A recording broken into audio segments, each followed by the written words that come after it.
We're going to do maintenance on our Spyder today. We're going to make sure it's ready for the field. We're going to do some O-rings replacement. We're going to go ahead and oil it up. So you need to make sure you have spare O-rings, maybe possibly a cup seal, maybe your ball detent, and that should be about it. So we're going to go ahead and start right now. You can pull the pin on the back here. Make sure you put your thumb over the back of it so you don't lose your springs. Now you do have a buffer in here too. We're going to go ahead and use a pick to pull the buffer out, but you don't have to do it that way. We're going to go ahead and stick it on the back cap. So as you can see, you leave these locked right here. You can go ahead and pull them out the back now. Pull our cocking pin out. Get our bolt out.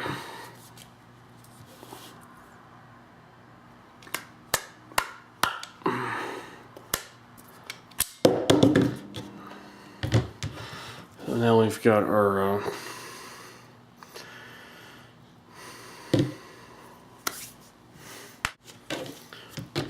okay.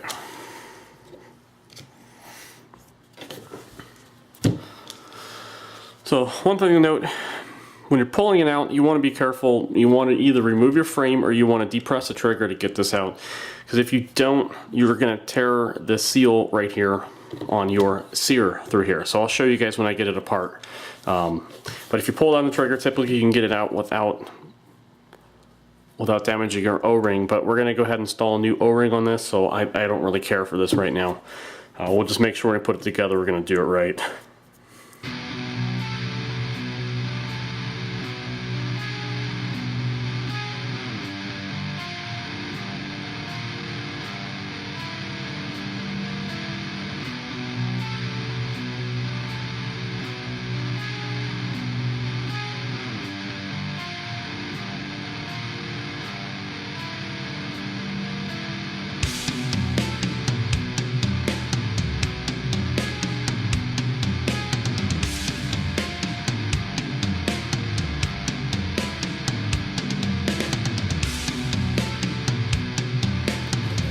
So,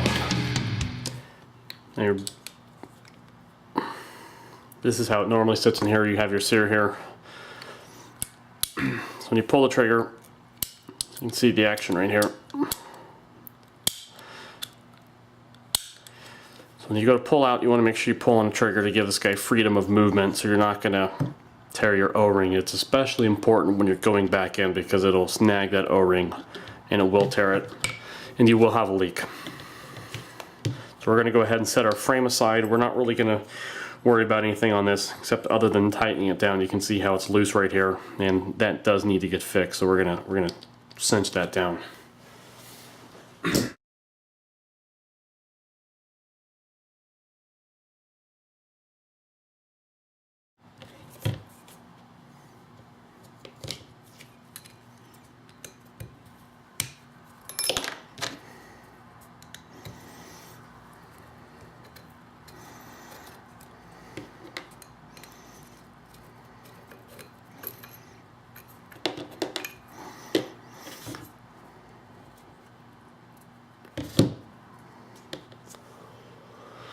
So this guy is your ball detent right here.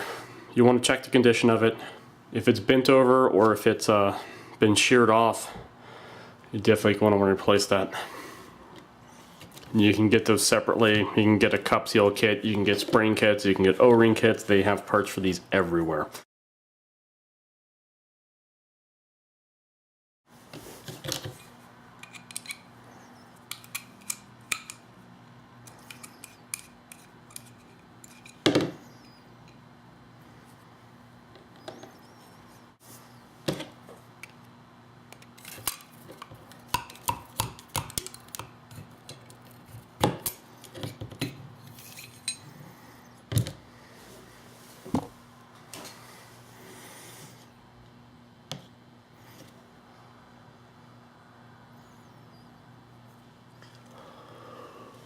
So you definitely want to know which way face down on your valve body here.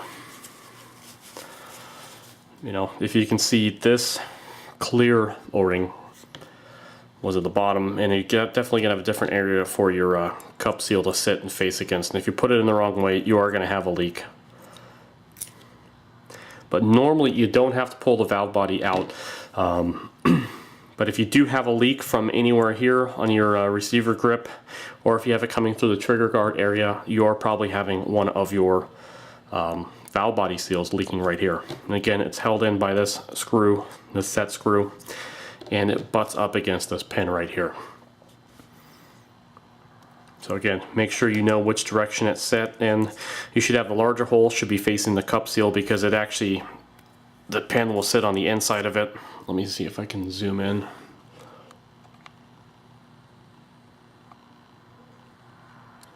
Okay, there we go.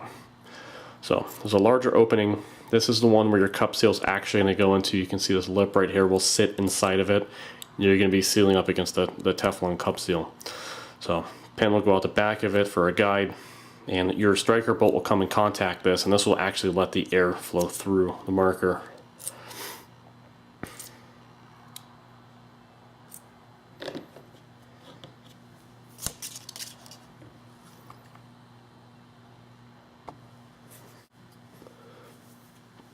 So with our seals laid out, you take a screwdriver, or you can take a pick. Picks are probably the easiest. You absolutely want to make sure you don't scratch anything. Work it off there. We're going to figure out which size we need. So, pretty simple.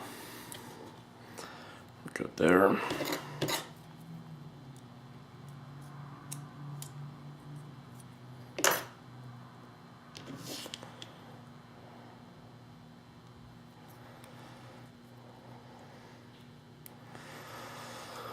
So our valve body has been assembled, and again, large end faces the cup seal, the large opening faces the cup seal. You just want to make sure that the Teflon butts up right against it. You try to put it the other way, and it's going to contact the metal lip right here on your pin. So we're going to go ahead and put our valve body back. And now, if you guys saw when I removed it, I actually used an old macro line to push it out. You don't want to use anything metal on it, especially not putting it in. And you do want to make sure that you do have the set screw being able to screw in here. You want it to be facing down right here. This guy is sealed, this top one is not. Definitely don't want to go this way, because this is the way the air flows through. So you want to make sure that guy's facing up, this guy's facing down. We're going to go ahead and install it.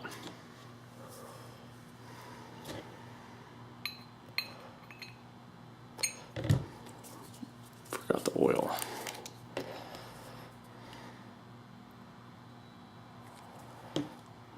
Just a drop.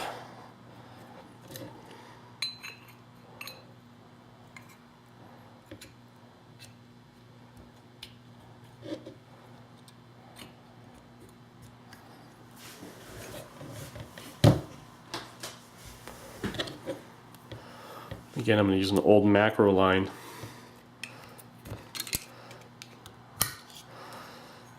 So you can see when it's seated right here. I'll zoom in. Again, if you don't see metal there, and you see metal in the other half through the inside, you got it installed upside down. You got to do it over again.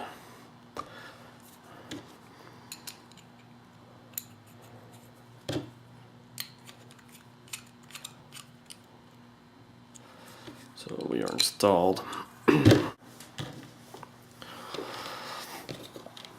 So we're going to go ahead and put our ball detent back in here.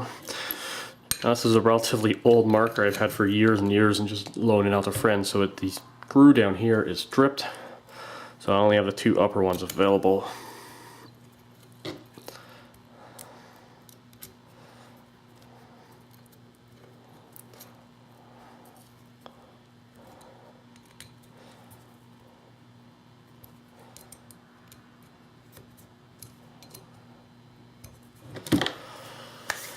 Okay. So we're going to go ahead and replace the seals for our cup seal, front block.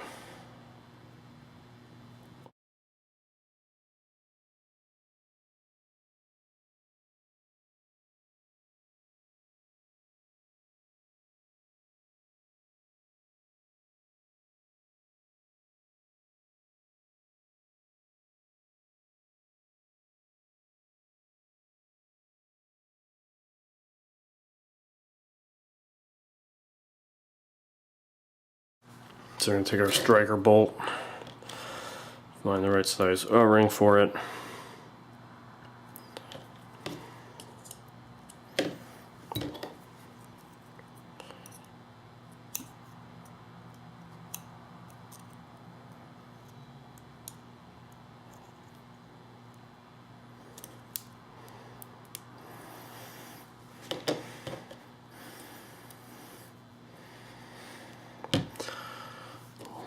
Give it a drop of oil. So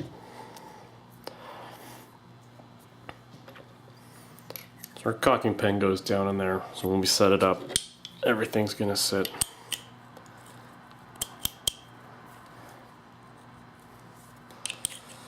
like this in the gun. So we still need to go ahead and replace these O-rings.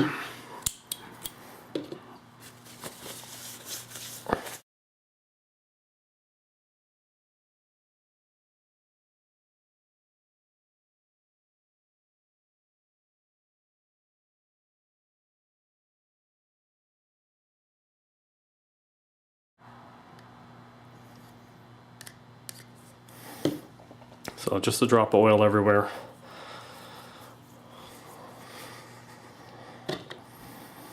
Now one thing you want to make sure is this piece needs to face down, the opening needs to face down. Two reasons. First off, if you have it upside down, it's not going to shoot any paint out. Second off, if you have it upside down, you are going to shear your ball detent. Definitely don't want to do that, and you definitely don't want to have it not fire when you get down to the field. So we're going to line it up.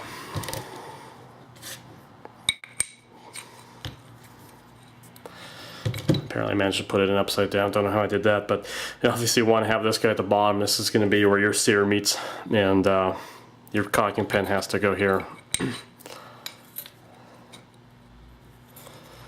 So if you push it through, you can see the hole,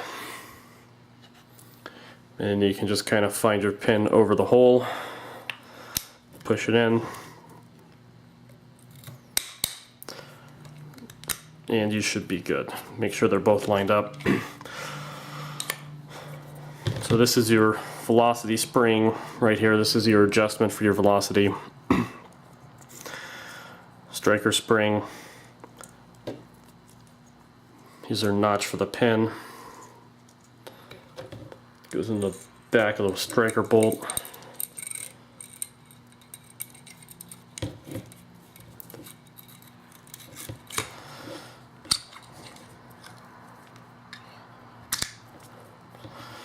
Pin is in.